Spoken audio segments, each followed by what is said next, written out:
What is up, everyone? It's Quinn here, and in today's video, I'm going to be going through my 2025 top 24 running back rankings. I think the last rankings video I did was pre-draft. I think it was top 15. So we're adding 9 running backs. We're going to have the rookies here. We have the landing spots. If you enjoyed the video, hit the like button, subscribe. Let me know your thoughts down below. Who should be higher? Who should be lower? Yell at me down below. But let's just dive right into the rankings here. We're going to start off in tier 1. And I think there are 3 running backs that are pretty clearly in this top 3. I'm going to go Saquon Barkley, Bijan Robinson, and Jahmyr Gibbs. Now, I wouldn't hate if you had any of these 3 in, your number 1 spot. I do have Saquon at number 1. He was the running back 1 in points per game last year. Gibbs was the running back 2.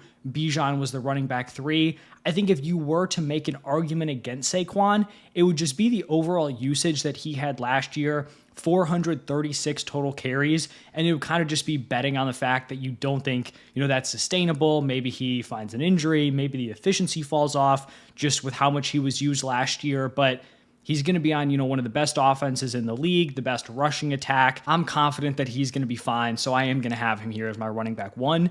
Then for my number 2, I'm going to go with Bijan Robinson here. I think him and Jahmyr Gibbs, they're going to be compared, same draft class. For me, I just think Bijan Robinson has the higher ceiling because he is the clear workhorse in his backfield. Jahmyr Gibbs is going to be splitting with David Montgomery. Jahmyr Gibbs is going to have that insane efficiency, the touchdown upside, but Bijan is just going to produce across the board. Last season, he was top 5 in carries, targets, rushing yards, receiving yards, receptions, and target share. So Bijan's my running back 2.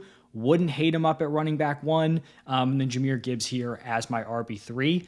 Now moving into tier 2, I have a couple guys in this tier. Going to start off with the rookie Ashton Jeanty. Now I know there are some people that are just never going to draft a rookie this high. They're going to say, why would I pick a rookie, someone who's unproven over some of these other dudes who have already logged solid seasons?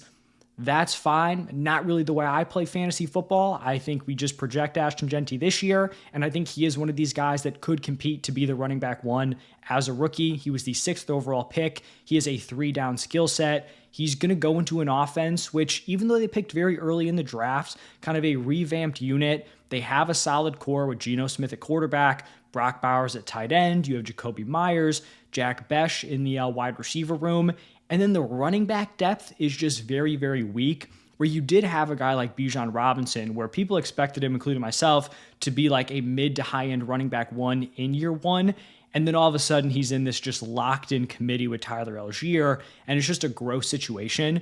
When you look at this running back room, you have like an elderly Raheem Mostert, you have Sincere McCormick, you have Zamir White. Like, it would be just insane coaching malpractice to have Jeanty in a solid committee with any of these dudes. Chip Kelly's going to run a high-paced offense. I think there's going to be a lot of plays here for this Raiders offense, and I think Jeanty's going to be a really strong fantasy option. So don't quite have him up with those other like locked-in, proven, high-end running back 1s, but I do think he could be in contention with those dudes, to be the running back 1 overall. And then the guy who, if he stays healthy, I'd probably have as the favorite to be the running back 1, we have Christian McCaffrey. Now, no doubt CMC is going to be high risk, high reward. You're going to have people in your leagues who are willing to draft him in round 1, potentially top 10.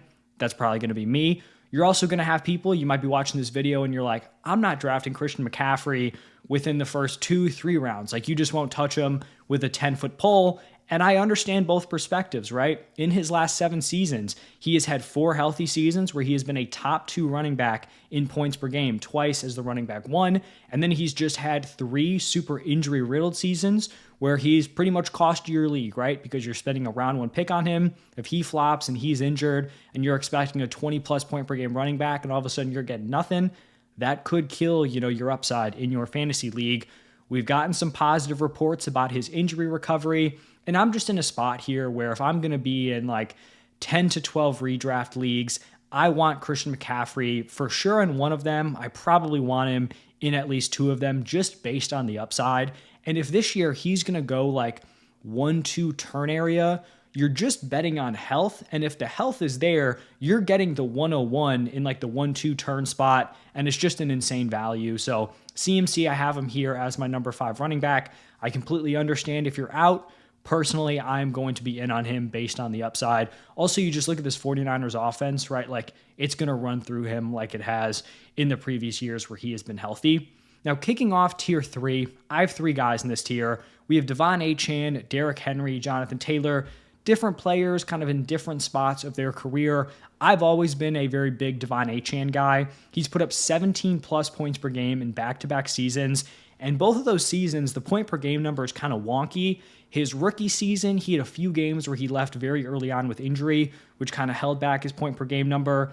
Last year, he was a 17 plus point per game guy, but when you look at the games where Tua was healthy, where he had his starting quarterback, he was averaging 22.6 PPR points per game. So truly like an elite high-end running back one when Tua was in there on the field. He's had kind of an interesting career arc so far because he came in as a rookie and he hit with just his insane efficiency, his big play upside.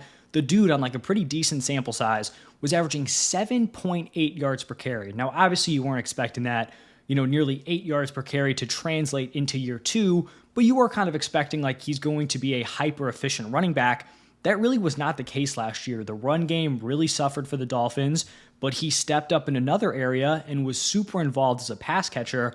87 targets, 78 receptions, almost 600 receiving yards. And that's really how he produced some solid upside in the 2024 season. I think this year you're going to expect him to be involved as a pass catcher. I think you're hoping for an efficiency bounce back. I do think he's going to be more efficient than last year. He's probably going to settle in somewhere between his 2023 and 2024. I am just a believer in Devon Achane. This defense might be really bad. Team's going to need to put up points. The passing volume could be there. I like Devon Achane to lead this tier. Then I have Derrick Henry. I could see people wanting Derrick Henry higher. He was the running back 4 in points per game last year, nearly hit that 20 PPR point per game number at 19.8. He was number 2 in carries, rush yards, touchdowns. The issue, and it's kind of been the issue over the last few years, is his age. He's 31 years old, and then just the overall wear and tear on this dude's body. He is the active carry leader in the NFL. He has 200 carries more than Ezekiel Elliott, who's number 2. I don't even know if Zeke's on the team at this point. But Zeke's been washed for 3 years at this point, maybe 4 years. And Henry still has more carries than him. And then the number 3 is Joe Mixon. And Derrick Henry has 500 more carries than Joe Mixon. So he's already proven he's superhuman at this point. He might go out there, have another huge season.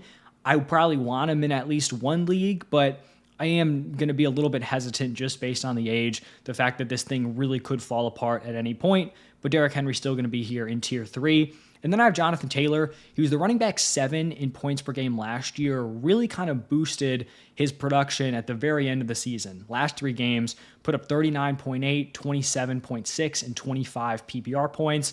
I think there's questions about the ceiling with Anthony Richardson, right? If he's going to be vulturing touchdowns, is this offense going to be putting up a ton of points? What's the receiving ceiling? But I still just think from a real-life perspective, he's a really, really good running back. Maybe they kind of found something towards the end of the year, but whoever the quarterback is, I do think this offense is going to run through Jonathan Taylor.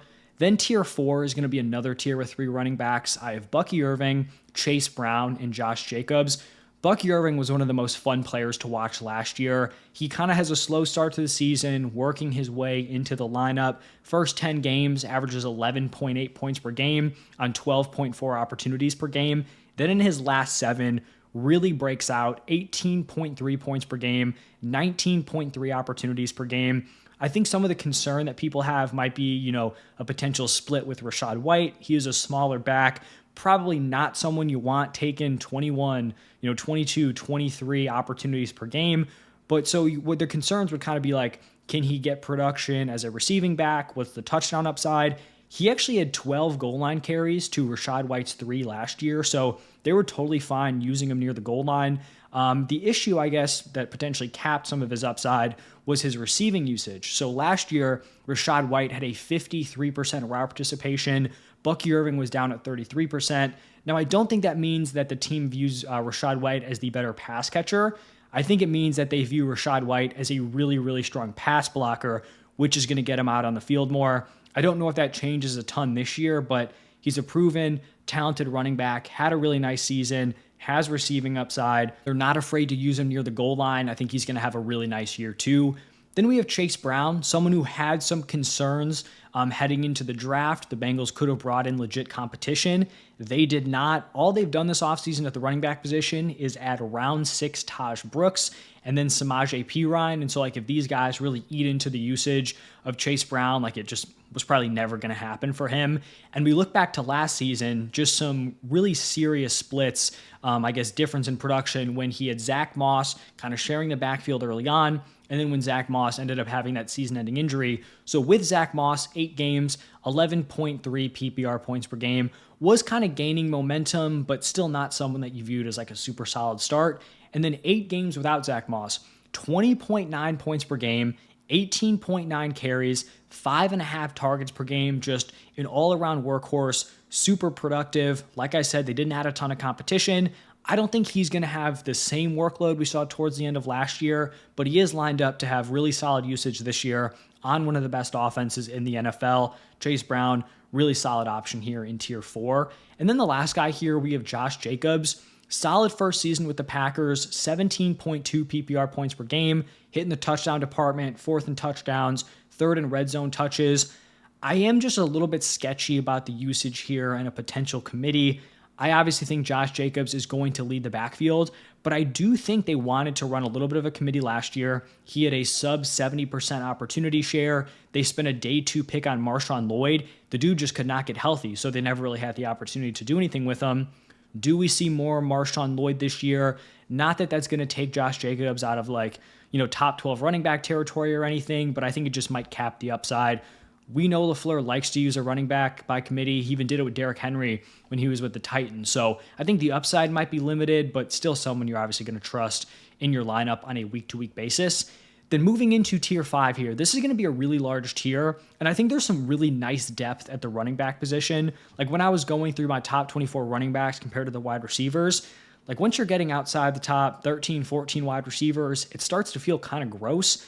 You don't really get that feeling at the running back position. So kicking off tier 5, I have Marion Hampton, goes with the 22nd pick in the NFL draft, gets the amazing landing spot to the Chargers. I mean, this was a team that had pre-injured reserve J.K. Dobbins averaging like 15 points per game coming off a torn Achilles.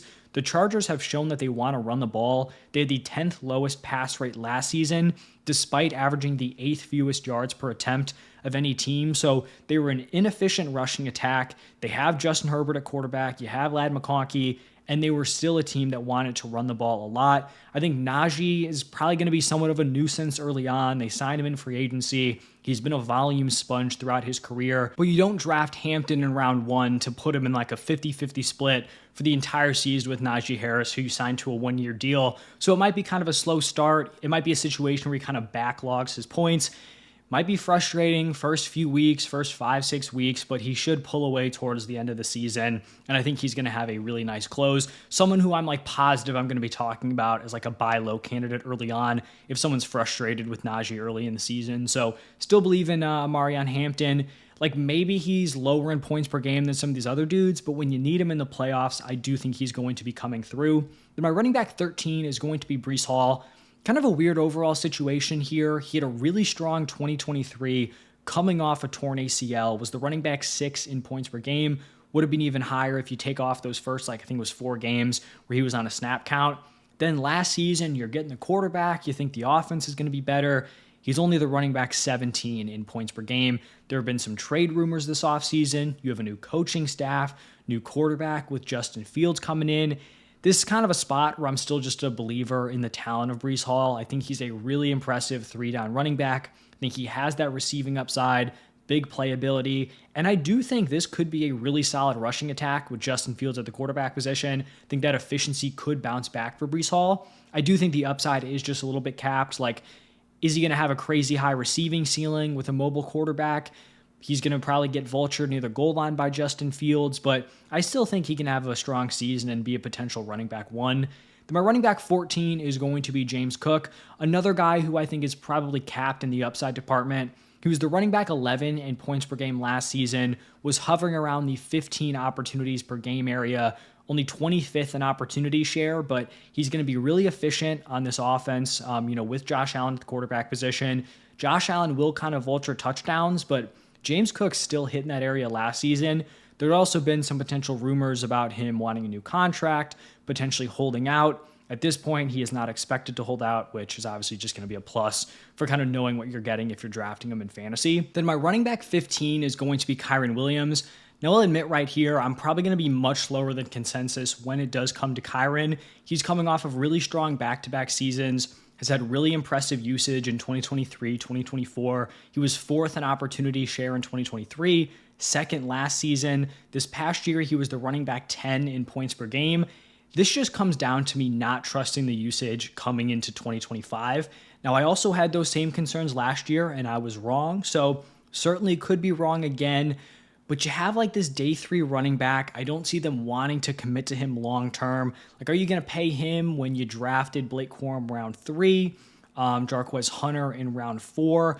I just think we're going to see a lot of Corum and Hunter this year. I think more than we've, seen competition in the last couple of seasons. And like I said, like maybe you see the situation differently. If you think they're just going to force feed him again, then you certainly should draft him higher than this.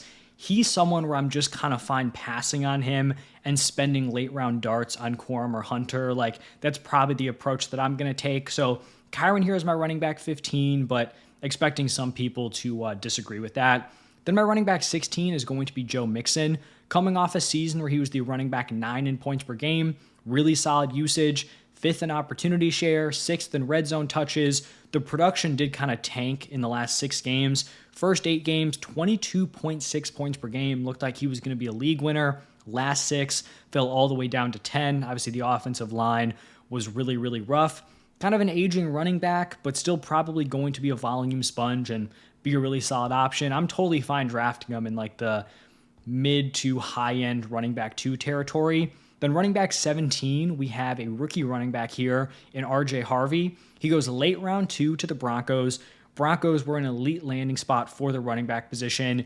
And if you're someone who is like Sean Payton's hand-picked running back, that is an amazing spot to be in. Despite getting really rough production out of the running backs last year, this was still a team that was 4th in targets to the position. Harvey's a big play machine, has that big play upside, great athlete, really strong pass catcher. I think he's going to come in. He's kind of an older running back. I think he's 24 years old. I think he's going to make an immediate impact, and I have him here as like a mid-tier RB2 option. Running back 18, also in tier 5, going to go with Kenneth Walker. And Walker's interesting because it seems like every season it's felt a little bit underwhelming. Like, it seems like there's more in the tank here. He was the running back 16 and 20 in 2022 and 2023. He was the running back 12 last year, so an improvement. 16.5 points per game is solid, but I mean, it looked like he was going to have running back 1 upside through 5 weeks. First 5 games of the season, 22.3 points per game, was super involved as a pass catcher. Then the efficiency just kind of fell off. Passing usage dipped a little bit. Last 6 games, only 11.7 points per game. So heading into year 4, like, is this finally the breakout here we have for Kenneth Walker? I think it's possible. Totally fine drafting him in like this. I mean, he might honestly end up going in the dead zone, like round 4, round 5. Totally fine picking him here.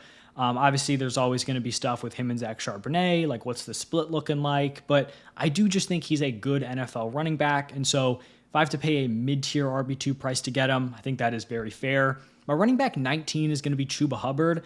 I certainly could see an argument for him being higher. He broke out week 3 last year. In his last 13 games, averaged 18.1 points per game, had a 78% opportunity share, which was 5th highest in the NFL, averaged over 20 opportunities per game. Just kind of a weird running back room where you have Jonathan Brooks going to be out for the season. They signed Rico Dowdle in free agency, someone who could potentially be like a running back 2 for them. Had a nice 2024 season. Then they draft Trevor Etienne, could potentially get involved as a pass catcher. It's just interesting that they're kind of creating this crowded room where Canales has previously liked to use a workhorse, like we saw with Chuba Hubbard last year, Rachaad White with the Bucks. So it's very possible that Dowdle and Etienne are just not all that involved, and Chuba once again is dominating the usage.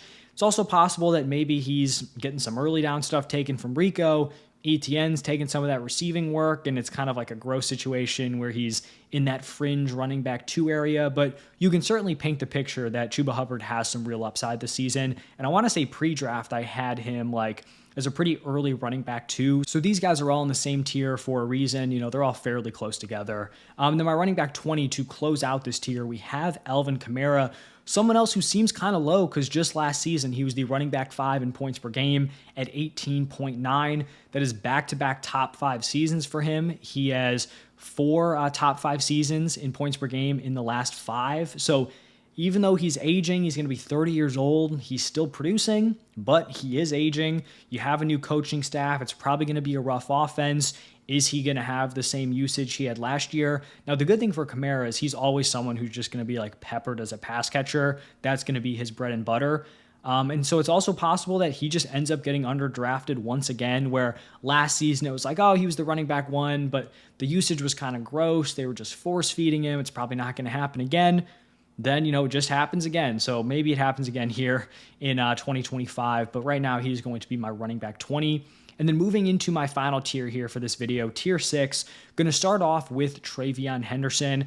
I'm a big fan of Henderson. I think maybe he's someone who's going to have a little bit of a slower start to the season, but still think he can produce and has some upside this year. He goes early round 2 to the Patriots. I think it's a fine landing spot, a player with big play upside, a great 3-down skill set where he's a really solid pass catcher, but also a really, really high-level pass blocker coming out of college. So he can really lock down that role, not going to be in like a Bucky Irving situation where he's a great pass catcher, but doesn't have that pass blocking ability. This is a young, ascending offense attached to Drake May, who I am a believer in. Still has some competition with Ramondre Stevenson, Antonio Gibson, guys who might kind of be annoying for some of that early down work, potentially near the goal line. But he's also a guy who's like, his archetype is not someone who needs that huge workload. I want to make it clear, he is not Jahmyr Gibbs, but I think that Jahmyr Gibbs type usage in a potential committee with like a David Montgomery type could be interesting.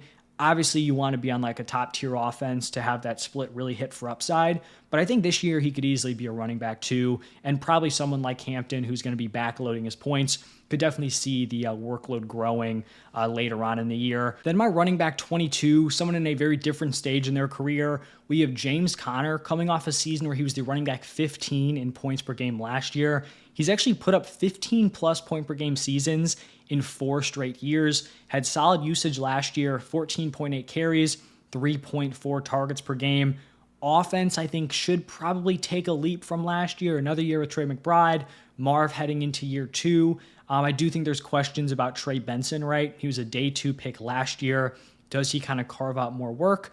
James Conner still has 2 years left on his contract here with the Cardinals. I think they extended him for another year during last season. So it's very possible he just retains the running back 1 role and is like a fringe running back 1, high-end RB2. Like, that is realistic upside here for James Conner when he's probably going to be drafted as like a back-end RB2.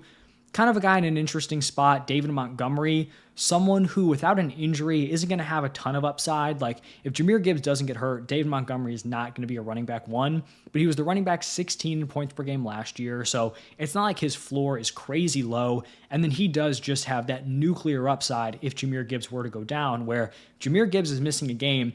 David Montgomery is probably a top 5 weekly running back, has the frame to kind of handle that usage. He's done it in previous stops with the Bears. So that handcuff upside is there, but he's also just like a pretty reliable running back 2, even if Jahmyr Gibbs is healthy. And then this running back 24 spot, this really could have gone to a bunch of different names. I do think this tier would be extended if we added more running backs, but I actually ended up going with DeAndre Swift. And admittedly, this does feel gross, but you just look at this situation, you look at the backfield, the depth chart, DeAndre Swift's previous fantasy production, like, this is a backfield you want pieces of here with the Bears. I think they're going to take a big leap. Ben Johnson obviously just had that amazing committee with Jahmyr Gibbs and David Montgomery.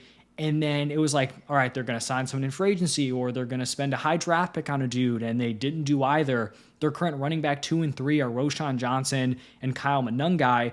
And I'm not ruling out that DeAndre Swift might just get beat out by one or both of those dudes, and this could be a gross committee. Like, there are certainly ways this goes wrong. Maybe they make a trade and DeAndre Swift loses out, but you look at DeAndre Swift, and even though it seems like he's been like run out of every landing spot, he has been a top 24 running back in points per game in all 5 of his seasons. He's a really strong pass catcher. He handled the decent workload last year.